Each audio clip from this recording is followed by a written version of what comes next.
everyone. Our today topic is atmosphere and its compositions. What do you mean by atmosphere? Atmosphere is just a simple means that it is a blanket of air.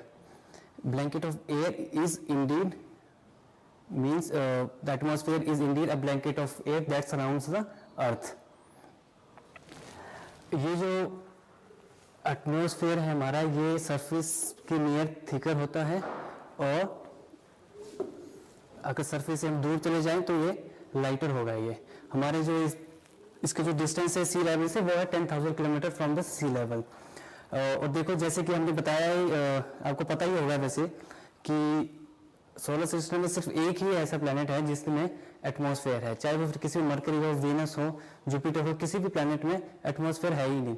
सिर्फ अर्थ पे ही atmosphere है. इसी की वजह से अर्थ को एक unique planet कहा जाता है कि पूरे सोलर सिस्टम में एक ऐसा प्लैनेट है जहाँ पे सिर्फ लाइफ पॉसिबल. लाइफ क्यों पॉसिबल है? क्योंकि यहाँ पे हमारे अर्थ में एटमॉस्फेयर है जिसकी वजह से वाटर भी है. और अब देखो बात करते हैं कि जो हमारा एटमॉस्फेयर ऐसी कौन सी चीज़ है जिससे इसको बाइंड करके रखते हैं कि हमारे अर्थ में रहता है, स्पेस पे जाता ही नहीं है. ये स्पेस पे इसलिए नहीं जाता है क्योंकि जो हमारा जो अर्थ का जो ग्रेविटेशन पुल है, अर्थ को ये एटमॉस्फेयर को बाइंड करके रखता है ये, जिसकी वजह से एटमॉस्फेयर हमारा जो अर्थ के साथ ही रहता है, अर्थ के बाहर स्पेस में, आउटर स्पेस में जाता ही नहीं है.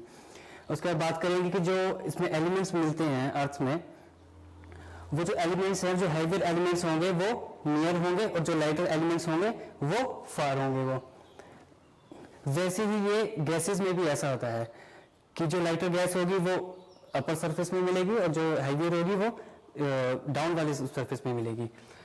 ठीक है, अब ये है कि जैसे ये कंप्लीट हो गया है, नेक्स्ट देखते हैं. उसके बाद बात करें कंपोजिशंस. एटमॉस्फेयर कंपोजिशन मींस कि एटमॉस्फेयर बना किस चीज से है. मेनली जो एटमॉस्फेयर वो बना है हमारा गैसेस से. जो गैसेस मेनली कौन कौन सी हैं? देखो सबसे पहले वैसे तो बात की जाए तो वैसे 3 गैसेस है जो मेनली एटमॉस्फेयर को बनाती है, लेकिन बाकी भी बहुत सारी गैसेस है, वो बहुत माइन्यूट, बहुत कम मात्रा में है वो. जैसे कि फर्स्ट है नाइट्रोजन जो हमारे 78% अर्थ एटमॉस्फेयर में पाई जाती है. उसके बाद है ऑक्सीजन 21%, आर्गन 1%.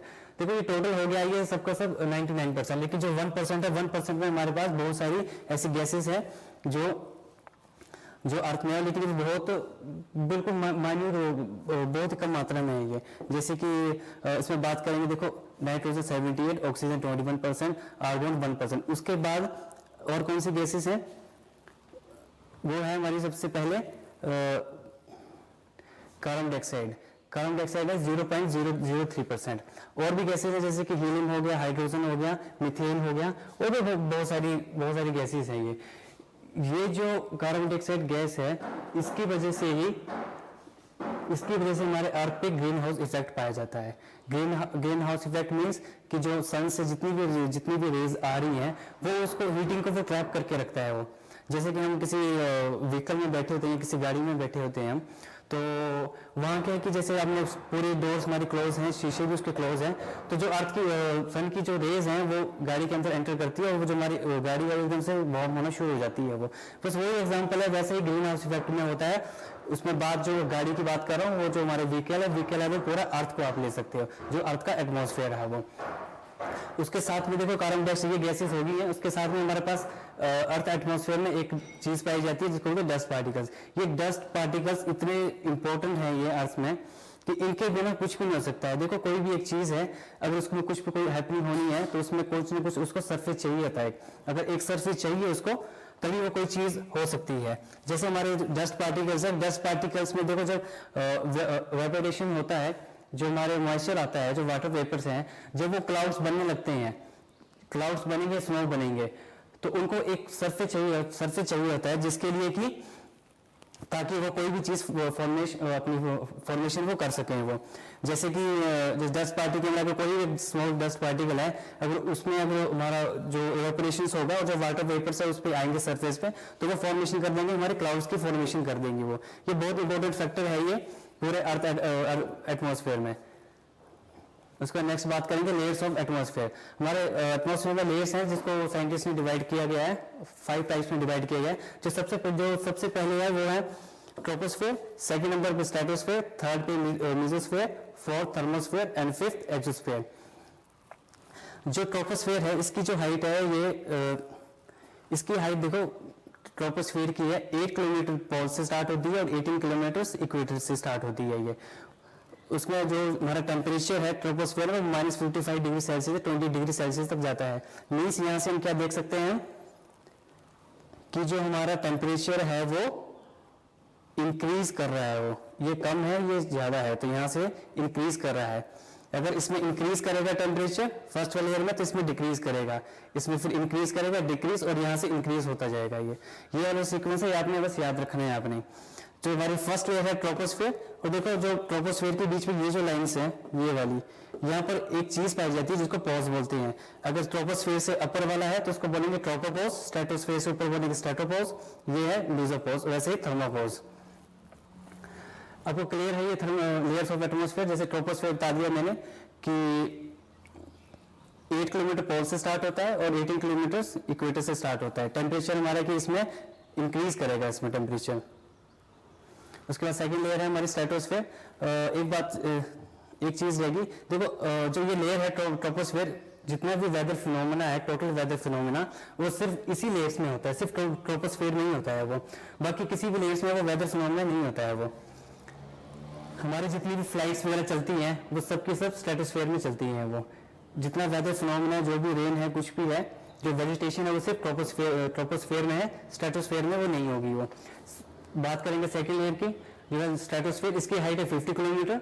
और इसलिए इसमें जैसे हम जाते हैं, जैसे मैंने आपको बताया फर्स्ट लेयर में जो टेम्परेचर है वो इंक्रीज होता है, जब इस लेयर में जाते हैं तो टेम्परेचर जो है ना फॉल होता है और काफी रैपिडली फॉल होता है। ये सेकंड पे है, जो मैंने आपको पहले बता दिया है कि इस लेयर में कोई भी वेदर फिनोमेना नहीं होता है। जितना भी वेदर फिनोमेना है वो टोटल सबका सब वो सिर्फ ट्रोपोस्फेयर में ही होता है वो। और स्ट्रेटोस्फेयर की एक खास बात है जिसमें कि ओजोन गैस है, जिसमें कि ओजोन गैस कह सकते हैं या फिर ओजोन लेयर भी कह सकते हैं। इसकी जो हाइट है, जो ओजोन गैस मिलती है 30 to 60 किलोमीटर मिलती है। ये इस गैस का, ओजोन गैस होने का सबसे मेन कारण क्या है, क्या इसका इंपॉर्टेंस है? इसकी इंपॉर्टेंस ये है कि हमारे सन से जितनी भी अल्ट्रावायलेट रेज आती हैं ये इनको हमारे एटमॉस्फेयर में आने नहीं देता है। अगर मान लो कि अगर जो हमारी अल्ट्रावायलेट रेज है सन की, अगर वो हमारे अर्थ के एटमॉस्फेयर में एंटर कर जाती हैं तो वो ह्यूमन बींग्स के लिए वो सेफ नहीं है वो, क्योंकि अगर उस लेयर्स आ जाए तो उससे हमारी स्किन कैंसर हो सकता है, हार्ट डिजीज हो सकती है, बहुत सारी डिजीज है, जैसे लंग को डैमेज हो सकता है। बहुत सारी ऐसी चीजें हैं ऐसी जो कि अल्ट्रावायलेट से अगर वो रेज आ जाए तो अर्थ के एटमॉस्फेयर में तो उससे ये कंडीशंस हो सकती हैं इससे। उसके बाद बात करेंगे थर्ड लेयर की। थर्ड लेयर जो है हमारी वो है मेसोस्फेयर। देखो mesosphere means, meso means middle, ये लेयर जो हमारी मिडल में है। टोटल 5 लेयर्स बताइए, देखो फर्स्ट पे ट्रोपोस्फेयर, स्ट्रेटोस्फेयर, थर्ड पे मेसोस्फेयर और उसके बाद फोर्थ पे थर्मो और फिफ्थ पे एक्सोस्फेयर है। तो जो हमारी मेसोस्फेयर है ये बिल्कुल मिडल में है। ये इसकी हाइट है 80 किलोमीटर्स और इसमें जो टेम्परेचर है वो टेम्परेचर डिक्रीज करेगा विद इंक्रीज इन हाइट। जैसे जैसे हम ऊपर जाते रहेंगे हम, तो जो हमारा टेम्परेचर है वो इंक्रीज करता रहेगा वो। और इस लेयर्स में देखो जितने भी हमारे मीटियोर्स वगैरह है, जब ये अर्थ में एंटर करते हैं ये मीटियोर्स, तो इसी लेयर्स में होते हैं कि जब एटमॉस्फेयर में एंटर करते हैं तो ये बर्न कर जाते हैं यहाँ पे। ये इस लेयर में ही होता है सिर्फ, इसको हम बोलते हैं मीटियोर्स। और देखो इसी वजह से मैंने पहले बताया था मैंने आपको कि जैसे लिखा है मेसोपोज। देखो ये जो लेयर है फर्स्ट ये ट्रोपोस्फेयर, ट्रोपोस्फेयर के बाद स्ट्रेटोस्फेयर, ये जो बीच वाला पोर्शन है इसको हम बोलेंगे ट्रोपोपोज, इसको बोलेंगे स्ट्रेटोपोज और ये मेसोपोज। जहाँ पर ये दोनों लेयर्स एक दूसरे से मिलना स्टार्ट हो गई हैं, ये लेयर खत्म हो रही है और ये स्टार्ट हो रही है, तो इस वाले पोर्शन को बोलेंगे हम ट्रोपोपोज और ये स्ट्रेटोपोज। वैसे ही सबको बोलते हैं जैसे मेसोपोज और थर्मोपोज, ठीक है।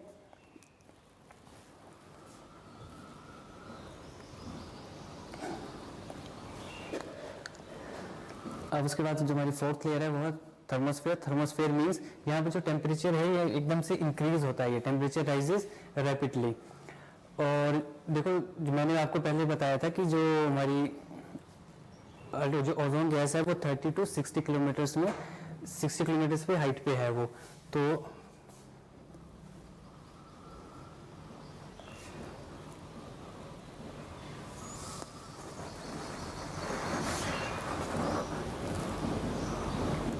ये बताया था मैंने, ओजोन गैस जो है वो 30 to 60 किलोमीटर होता है। देखो 50 किलोमीटर तक तो स्ट्रेटोस्फीयर ही आ जाती है,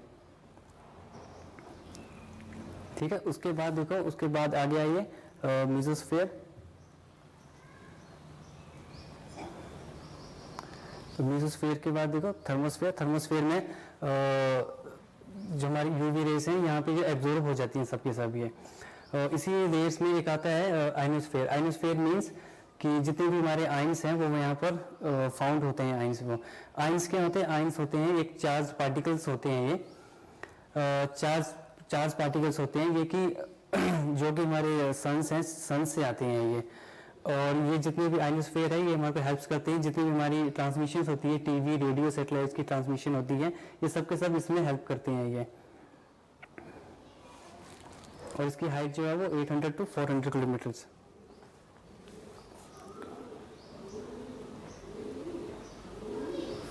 उसका जो लास्ट लेयर है, हमारी लास्ट लेयर है एक्सोस्फीयर। एक्सोस्फीयर जो लेयर्स है ये लास्ट है। उसके बाद क्या है कि इसके बाद आउटर स्पेस स्टार्ट हो जाता है। और ये जो लेयर है ये काफ़ी डिफिकल्ट है इसको फाउंड करना इसको, लेकिन फिर भी फाउंड की है इसको। ये काफ़ी थिन होती है काफ़ी लेयर ये। और उसके बाद तो फिर आउटर स्पेस में तो ये काउंट ही नहीं होती है ये। इस वाली लेयर्स में जो गैसेस हैं हमारी, वो सिर्फ लाइटर गैसेस हैं जो कि फाउंड होगी। जैसे मैंने आपको पहले बताया था कि कोई भी हैवियर चीज़ होगी तो वो चाहे वो हैवियर एलिमेंट्स हो या गैस हो, वो सब सरफेस के पास में ही मिलेगी वो। और जितनी भी लाइटर हैं वो ऊपर ही मिलेंगी। वैसे जैसे ये लेयर हमारी लास्ट है एक्सोस्फीयर, तो इसमें जो गैसेस हैं, ये जो लाइटर गैसेस हैं सिर्फ यही फाउंड होगी। जैसे कि गैसेस हैं ये हीलियम और हाइड्रोजन। तो मैंने ऐसे पहले बताया मैंने कि इस वाली लेयर्स को डिस्टिंग्विश करना बहुत मुश्किल है इसको आउटर स्पेस और अर्थ के एटमॉस्फेयर के साथ में, ठीक है। तो मैंने आपको बता दिया मैंने आपको कि 5 लेयर्स कौन कौन सी है लेयर्स ऑफ एटमॉस्फेयर में। वो है सबसे पहले थर्मोस्फेयर, स्ट्रेटोस्फेयर, मेसोस्फेयर, थर्मोस्फेयर और एक्सोस्फेयर।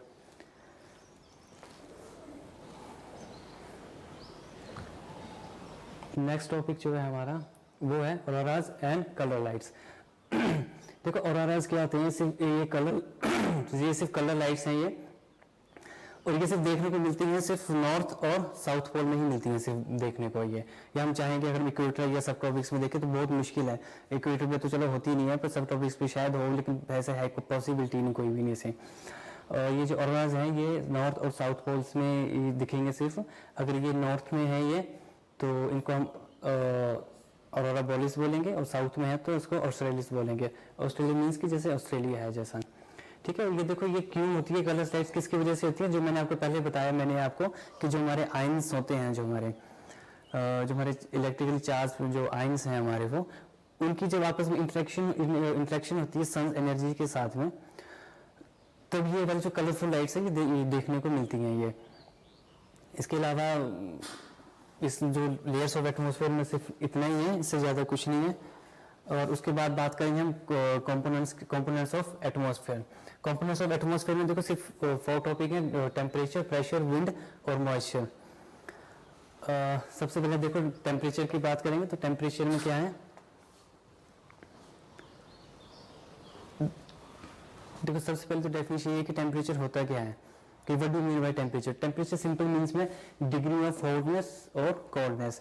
हमें अगर सर्दी लग रही है या ठंड लग रही है हमें, तो हम बोलेंगे हमारा टेम्परेचर ऊपर नीचे हो रहा है।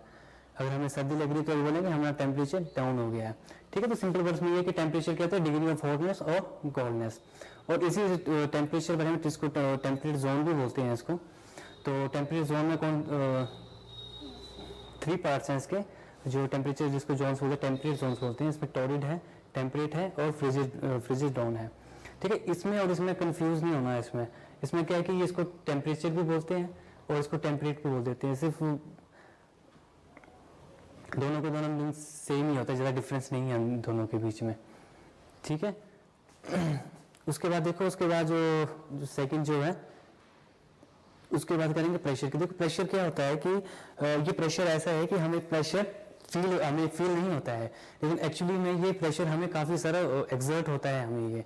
हमें इसको काफ़ी वेट है इसका, लेकिन हमें वो फील नहीं होता। फील क्यों नहीं होता है? वो फील इसलिए नहीं होता है कि हमारा जो अर्थ का ग्रेविटेशनल पुल है, जो हमारा ग्रेविटेशन है, वो हमें ये फील नहीं होने देता है कि हमारे ऊपर इतना सारा प्रेशर है हमारे ऊपर, इतना वेट है उसका, लेकिन हमें फील नहीं होता है वो। उसके बाद कॉम्पोनेंट्स में जो थर्ड पार्ट है वो है विंड। विंड में देखो सबसे पहले 3 टाइप्स ऑफ विंड्स आती है, जैसे कि ट्रेड विंड्स होगी, प्लानिटरी विंड्स होगी, और एक लोकल विंड्स भी होती है। देखो ट्रेड विंड्स होती हैं कि जो ओवरऑल पूरे ईयर्स में चलती रहती हैं ट्रेड विंड्स को, और प्लानिटरी विंड्स होती हैं कि जो प्लैनेट की जो मूवमेंट होती है उसके हिसाब से चलती हैं वो। और थर्ड में है लोकल विंड्स। लोकल विंड्स में काफ़ी सारी हैं, जैसे कि हमारे पंजाब में ये चलती हैं। सबसे पहले थी लू, उसको लोकल विंड ही बोलते हैं। और जैसे कि काल बैसाखी, ये बहुत सारी लोकल विंड्स हैं। उसके बाद जो फोर्थ है मॉइस्चर। मॉइस्चर मीन्स कि जब किसी भी जहाँ पे भी कहीं भी अगर वाटर होगा वहाँ पे अगर इवेपोरेशन होगी उसकी, और वो कितने सारे वो वाटर वेपर्स हैं वो कलेक्ट हो रहे हैं, वो उसको हम मॉइस्चर बोलते हैं। मॉइस्चर हिंदी में कहेंगे नमी, कि किसी चीज़ में कितनी नमी है उस चीज़ को काउंट करते हैं वो। ठीक है। और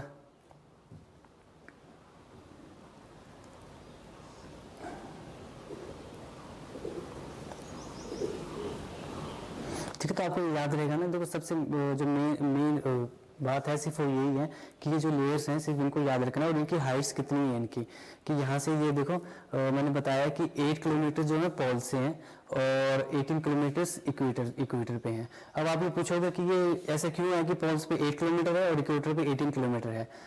तो देखो हमारी अर्थ की जो शेप है वो कह सकते हैं सिंपल वर्ड्स में कि वो राउंड है वो, और जो इक्वेटर है वो बीच में। तो बीच का जो पोर्शन है ग्लोब का, वो ग्लोब के अर्थ का है, तो वो काफ़ी बड़ा है, वो काफ़ी फैला हुआ है, जैसे अंडा होता है ना वैसे ही है जो, इसलिए वो 18 किलोमीटर्स है। और पोल्स पे देखो ऊपर से छोटा सा होता है पोल्स को, नॉर्थ और साउथ में, इसलिए वो 8 किलोमीटर्स पोल्स हैं वो। टेम्परेचर मैंने आपको बता दिया मैंने आपको कि सबसे पहले जो टेम्परेचर है यहाँ से राइज होगा, डिक्रीज होगा, फिर इंक्रीज होगा, फिर डिक्रीज होगा, फिर इंक्रीज होगा। बस ये वाली सीक्वेंस आपने याद रखनी है आपने ये। और एक मैंने जो आपको बताया कि ट्रोपोस्फीयर दोनों की जब यहाँ दोनों मिलेंगी, दोनों लेयर्स ये, तो इस वाले पोर्शन को हम ट्रोपोपोज बोलेंगे, इसको स्ट्रेटोपोज, और ये मीजोपोज। हमारी जो जितना भी वेदर फिनोमिना है वो सिर्फ जो जितना भी वेदर फिनोमिना है वो सब इस लेयर्स में होता है वो। और हमारे जितने फ्लाइट्स वगैरह चलती हैं वो स्ट्रेटोस्फीयर में चलती हैं वो। ठीक है। और देखो मैंने आपको बताया कि जो हमारे जो तुम्हारी टीवी की ट्रांसमिशन होती है वो कौन सी लेयर में होती है, देखो कौन सी वाली है, थर्मोस्फेयर इसमें होती है वो। क्यों होती है ट्रांसमिशन? क्योंकि इसमें आयंस होते हैं। आयंस कौन क्या होते हैं हमारे पास? इलेक्ट्रिकली चार्ज पार्टिकल्स हैं जो कि हमें सन से मिलते हैं वो। ठीक है। अर्थ के जो इलेक्ट्रोमैग्नेटिक फील्ड होता है उसकी वजह से ही वो ये पार्टिकल्स अर्थ में रहते हैं ये, और कंटिन्यूसली ये आगे पीछे होते रहते हैं। आगे पीछे मीन्स की मतलब ये इनकी मूवमेंट चली रहती है इनकी।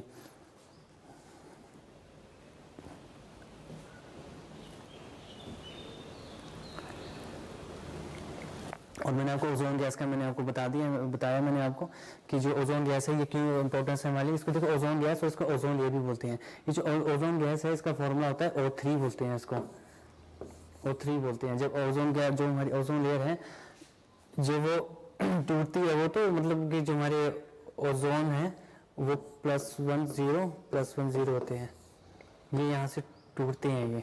तो हमारी जो ओजोन लेयर है वो जो ओजोन लेयर है वो हमारी जो है वो टूट रही है। वो किस वजह से टूट रही है? कि वो पोल्यूशन की वजह से। पोल्यूशन कैसे हो रहा है? उसकी जो मेन कारण है कि वो है CFC मीन्स क्लोरोफ्लोरोकार्बन्स। ये कहाँ से रिलीज होते हैं? ये हमारी इंडस्ट्री से या ऑटोमोबाइल से जो उसका एग्जॉशन होती है वहाँ से आती है CFC। उसकी वजह से ही ये जो हमारी ओजोन लेयर है वो टूट रही है वो। और ये कहाँ पर मिली थी हमें? ये अंटार्कटिका में मिली है ये। अब तो काफ़ी सारी हद तक ये ठीक हो गई है, साइंटिस्ट कह रहे हैं कि ये ठीक हो गई अब ये, और लेकिन काफ़ी टाइम लगेगा इसको ठीक होने के लिए। और देखो ये जो हमारी ओजोन लेयर है ये क्या करती है? ये जो हमारे अल्ट्रावायलेट रेज हैं इनको हमारे एटमॉस्फेयर में आने से रोकती हैं ये। अगर ये वाली रेज अगर हमारे एटमॉस्फेयर में आ जाए तो ह्यूमन बींग्स के लिए काफ़ी अच्छी नहीं है, क्योंकि अगर ये आ जाएंगे तो इससे क्या है, स्किन कैंसर और बाकी बहुत सारी बीमारियाँ इससे हो सकती हैं इससे। ठीक है। और देखो इसमें एक चीज़ बतानी थी मैंने आपको कि meteors Burns up in this layer. हमारे देखो सोलर सिस्टम में इतनी सारी बॉडीज हैं, इतने सारे प्लैनेट्स हैं, तो वहाँ पे काफ़ी सारे एस्ट्रॉइड्स हैं वो। तो जो एस्ट्रॉइड्स जब हमारे एटमॉस्फेयर में एंटर करते हैं तो उनको मीटियोर्स बोलते हैं उनको। और ये इम्पिट्यूस कहाँ बर्न होते हैं, जब ये मेसोस्फीयर लेयर में आते हैं। क्यों करते हैं, क्योंकि हमारा आज का एटमॉस्फेयर ही ऐसा है हमारा।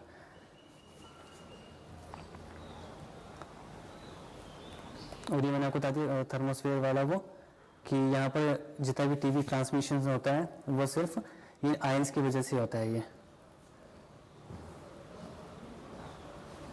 और ये लास्ट वाली लेयर है एक्सोस्फीयर, और लास्ट में फिर ये हो गया ऑरोला और कलर लाइट्स। ये वाले मैंने आपको बता दिया मैंने कि जो ऑरोला बोरियस है ये नॉर्थ वाले पोल में है, और ये ऑस्ट्रेलिस साउथ वाले पोल्स में है। ये जैसे ऑस्ट्रेलिया है, मतलब ऑस्ट्रेलिया से याद रखना, ऑस्ट्रेलिया हमारे सर्दर्न हेमिस्फीयर में है। तो ये लाइट्स क्यों होती हैं, ये जो हमारे आयंस हैं, इलेक्ट्रिकली चार्ज पार्टिकल्स जो अर्थ के मैग्नेटिक फील्ड से के कारण निकलते हैं वो, और सन्स की जो एनर्जी आती है उन जो आपस में इंटरेक्ट करते हैं वो, तब ये वाली कलरफुल लाइट्स हमें देखने को मिलती है। ये मैक्सिमम कनाडा और रशिया में ही होती हैं ये। और लास्ट ये हो गया components of atmosphere, temperature, pressure, wind and moisture. ठीक है, थैंक यू।